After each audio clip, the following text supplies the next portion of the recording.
जय माता दी दोस्तों, जय श्री हरि। स्वागत है आपका हमारे YouTube चैनल अभव्या वर्ल्ड में। दोस्तों, आज की इस वीडियो में हम आपके लिए ऋषि पंचमी की व्रत कथा लेकर आए हैं।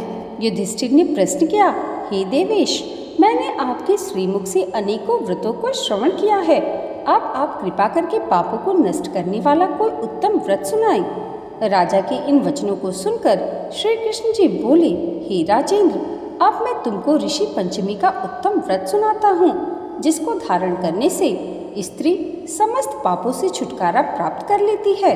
हे नृपोत्तम, पूर्व समय में वृत्तासुर का वध करने के कारण इंद्र ने उस पाप को 4 स्थानों पर बांट दिया।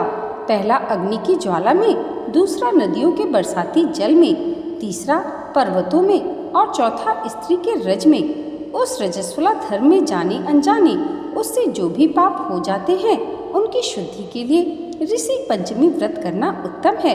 यह व्रत समान रूप से चारों वर्णों की स्त्रियों को करना चाहिए।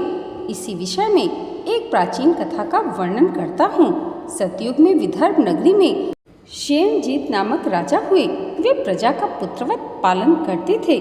उनके आचरण ऋषि के समान थे।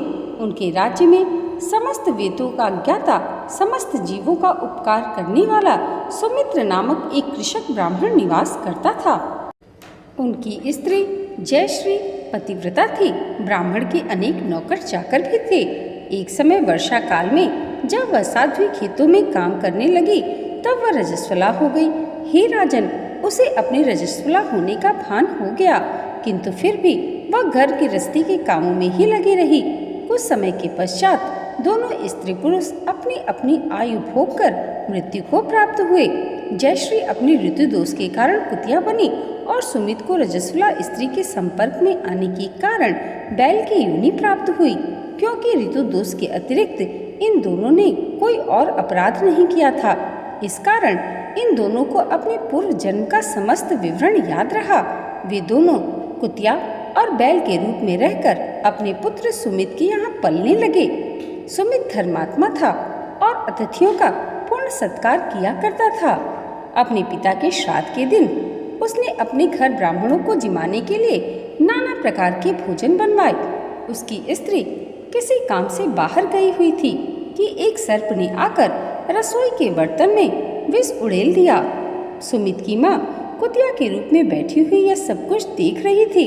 अतः उसने अपने पुत्र को ब्रह्म हत्या के पाप से बचाने की इच्छा से उस बर्तन को स्पर्श कर लिया। सुमित की पत्नी से कुतिया का यह कृत्य सहन न गया और उसने एक जलती लकड़ी कुतिया को मारी। वह प्रतिदिन रसोई में जो जूठन आदि शेष रहती थी, उस कुतिया के सामने डाल दिया करती थी, किंतु उस दिन से क्रोध के कारण वह भी उसने नहीं दी। तब रात्रि के समय भूख से व्याकुल होकर वह अपने पूर्व पति के पास आकर बोली, हे नाथ, आज मैं भूख से मरी जा रही हूँ। वैसे तो रोज ही मेरा पुत्र खाने को देता था, मगर आज उसने कुछ भी नहीं दिया। मैंने सांप के विष वाले खीर के बर्तन को ब्रह्म हत्या के भय से छूकर भ्रष्ट कर दिया था। इस कारण बहू ने मारा और खाने को भी नहीं दिया है। तब बैल ने कहा, हे भद्रे, तेरे ही पापों के कारण मैं भी इस योनि में आ पड़ा हूँ। बोझा ढोते ढोते मेरी कमर टूट गई है।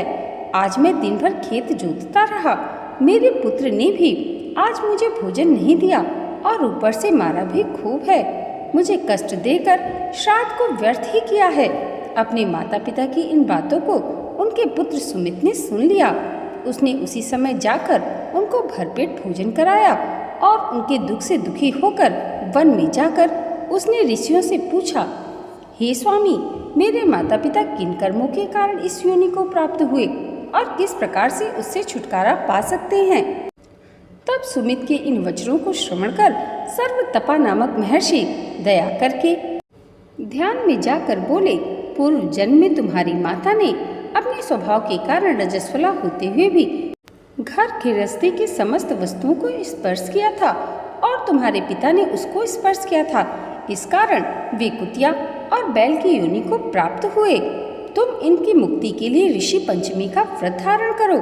श्री कृष्ण जी बोले, हे राजन, महर्षि सर्वतपा के इन वचनों को श्रवण करके सुमित अपने घर को लौट आया और ऋषि पंचमी का दिन आने पर उसने अपनी स्त्री सहित उस व्रत को धारण किया और उसके पुण्य को अपने माता पिता को दे दिया।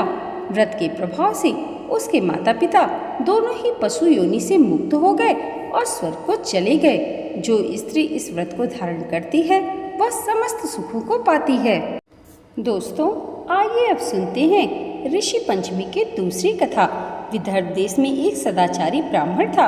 उसकी पत्नी बड़ी पतिव्रता थी जिसका नाम सुशीला था।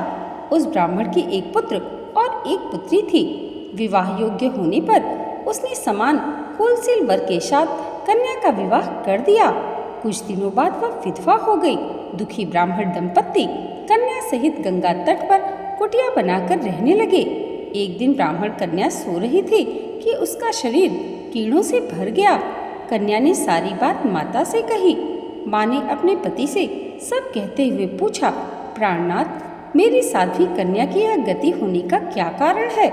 ब्राह्मण ने समाधि द्वारा इस घटना का पता लगाकर बताया, पूर्व जन्म में भी यह कन्या ब्राह्मणी थी। इसने रजस्वला होते हुए भी बर्तन छू दिए थे। इस जन्म में भी इसने लोगों की देखा देखी ऋषि पंचमी का व्रत नहीं किया, इसलिए इसके शरीर में कीड़े पड़े हैं। धर्मशास्त्रों की मान्यता है कि रजस्वला स्त्री पहले दिन चांडालिन, दूसरे दिन ब्रह्मघातिनी तथा तीसरे दिन धोबी के समान अपवित्र होती है। वह चौथे दिन स्नान करके शुद्ध होती है। यदि यह शुद्ध मन से अब भी ऋषि पंचमी का व्रत करे तो इसके सारे दुख दूर हो जाएंगे और अगले जन्म में अटल सौभाग्य की प्राप्ति होगी। पिता की आज्ञा से पुत्री ने विधि पूर्वक ऋषि पंचमी का व्रत एवं पूजन किया। व्रत के प्रभाव से वह सारे दुखों से मुक्त हो गई। अगले जन्म में उसे अटल सौभाग्य सहित अक्षय सुखों का भोग मिला। दोस्तों, आज की ये वीडियो अगर आपको अच्छी लगी हो तो इसे लाइक और हमारे चैनल पर पहली बार आए हैं तो सब्सक्राइब करना मत भूलिएगा। माता रानी और भगवान श्री हरि की कृपा आप सबके जीवन पर सदैव ऐसे ही बनी रहे, इसी मंगल कामना के साथ मिलते हैं अगली वीडियो में।